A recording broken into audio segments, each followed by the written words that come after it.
WhatsApp everyone, कैसे हो आप सब। So I hope you all are fine. तो हम लोग अपने time speed and distance chapter पे थे एंड उसके LOD 1 के क्वेश्चंस कर रहे थे। सो टिल नाउ 18 तक ऑलरेडी हम कर चुके हैं। अब हम स्टार्ट कर रहे हैं from question number 19। So let's read. Sujit covers a distance in 40 minutes if he drives at a speed of 60 kilometers per hour on an average. Find the speed at which he must drive at to reduce the time of the journey by 25%.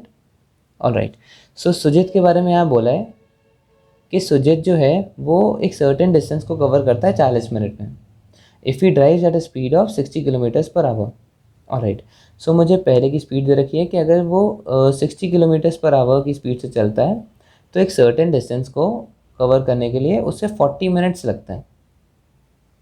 Alright. And हमसे पूछा क्या है, find the speed at which he must drive at to reduce the time of the journey by 25%। अब वो speed हमें निकालनी है जिसमें टाइम जो है इस जर्नी का उसमें 25% कम लगे। ठीक है। सो पहले 25% ऑफ 40 मिनट्स होता कितना है, 25% होता कितना है, देखो आधे का आधा, जैसे 50% हाफ होता है, 25% 1/4 होता है। सो 1/4 40 मिनट्स का होता है 10 मिनट्स। तो मतलब अब वो सिनेरियो दे रहा है कि टाइम हमें चाहिए 30 मिनट्स में। ठीक है, वो 30 मिनट्स में सुजित एक सर्टेन डिस्टेंस को कवर कर ले। तो बताओ उसकी स्पीड कितनी होगी। दैट्स इट, स्पीड को मैं x मान लेता हूँ। ठीक है। एंड डिस्टेंस दोनों ही सिचुएशन में सेम होगी। यहाँ पे डिस्टेंस कितनी है, 60 इंटू 40। अब वैसे तो अपॉन 60 भी करेंगे, लेकिन क्योंकि हमें इक्वल प्रूफ करना है तो हम इसे कन्वर्ट करते ही नहीं मिनट्स को आवर्स में। लेकिन हाँ, अगर हमें डिस्टेंस निकालनी होती तो 60 इंटू 40 अपॉन 60 करते फिर।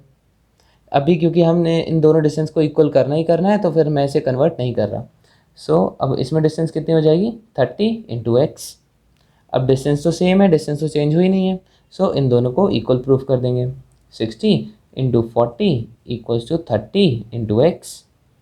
सो 30 टाइम्स 2 एंड एक्स की वैल्यू आ गई आपकी 80 एंड एक्स था क्या, speed. So 80 kilometres per hour is your answer, option number D. So ये तो बहुत ईजी था। Now question number 20. Manish travels a certain distance by car at the rate of 12 km per hour and walks back at the rate of 3 km per hour. The whole journey took 5 hours. What is the distance he covered on the car? Alright. सो मनीष के बारे में बोला है, उसने एक certain distance cover किया car से and जब वो वापस आया तो वॉक करके आया। तो मैं बोलता हूँ वो ए से बी तक गया। ठीक है, this is A and this is B.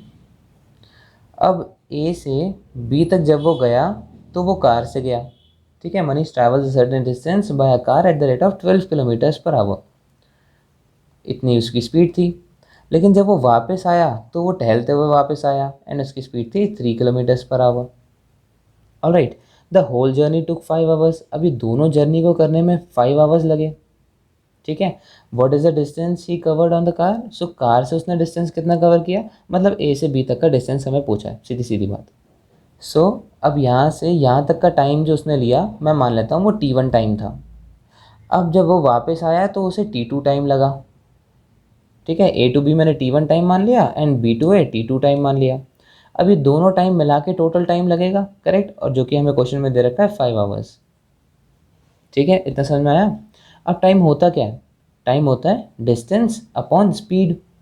अब T1 के केस में जब वो कार से आया तो डिस्टेंस तो सेम लगा, इसे मैं D लेंथ का मान लेता हूँ जो हमसे पूछा है। ठीक है, A to B की डिस्टेंस। सो डिस्टेंस तो D लगी एंड स्पीड कितनी थी 12, प्लस वापस आया वो तो टहल के आया तो भी उसने उतना ही डिस्टेंस कवर किया D, अपॉन स्पीड थी उसकी 3 इक्वल्स टू 5। That's it. अब D की वैल्यू निकल जाएगी।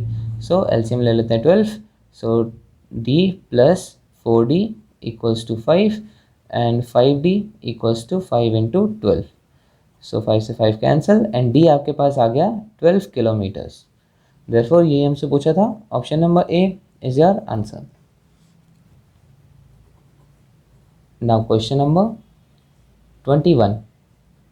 A railway passenger counts the telegraph poles on the railroad as he passes them. The telegraph poles are at a distance of 50 meters. What will be his count in 4 hours if the speed of the train is 45 km per hour? Alright. सो अब एक railway passenger था, ठीक है, वो train में सफ़र कर रहा था। अब जैसे हम ट्रेन में सफ़र करते हैं ना, सो ट्रेन में सफ़र करते करते करते करते यहाँ पे पोल्स आते हैं, है ना, यहाँ पर एक पोल आया, यहाँ पर एक पोल आया। तो ऐसे पोल्स जो थे वो हर 50 मीटर्स में आ रहे थे, ठीक है, ये उसने डेटा बता दिया। अब ये बोला है कि what will be his count in 4 hours. अब ये कितने पोल्स को वो काउंट कर पाएगा, क्योंकि वो काउंट कर रहा था ना, जाते जाते हर पोल को काउंट कर रहा था। तो वो बोल रहे हैं कि 4 घंटे में कितने पोल्स वो काउंट कर लेगा अगर उसकी स्पीड है 45 किलोमीटर पर आवर। ठीक है, तो इस क्वेश्चन में कुछ भी नहीं है, बस हमें टोटल डिस्टेंस लेना है एंड उससे डिवाइड कर देना है जो 2 पोल के डिस्टेंस है ना उससे। ठीक है, सो अब स्पीड है, स्पीड देखो, स्पीड है 45 kilometres per our and time है 4 आवर्स। तो बताओ ट्रेन कितना चल गई होगी। ट्रेन चली होगी 45 into 4, that is 180 kilometres train चल गई होगी। ठीक है, अब मैं इसे मीटर्स में कन्वर्ट कर लेता हूँ क्योंकि ये 50 मीटर्स दे रखा है यहाँ पर भी। सो 180 मल्टीप्लाइड बाय 1000। सो इतने मीटर का डिस्टेंस ट्रेन ने चल लिया। अब हर 50 मीटर में भाई पोल आ रहा था। ठीक है, सो बताओ इतने मीटर्स में कितने पोल आ गए होंगे, कितने पोल उसने काउंट कर लिए होंगे। तो कुछ नहीं करना, बस इस डिस्टेंस को हमें पोल की जो आपस में डिस्टेंस है उससे डिवाइड कर देना है, तो पोल का काउंट आ जाएगा। That's it. So 5 times 3 is 15, 30, 6 are 30. So 3600 poles is your answer. Option number C. So these were the solutions from 19 to 21. I hope आपको समझ में आया होगा। कोई भी प्रॉब्लम हो तो उसे कमेंट सेक्शन में पूछ लेना। एंड अगर वीडियो अच्छी लगी so don't forget to like, share and subscribe to our channel. And thank you so much for watching.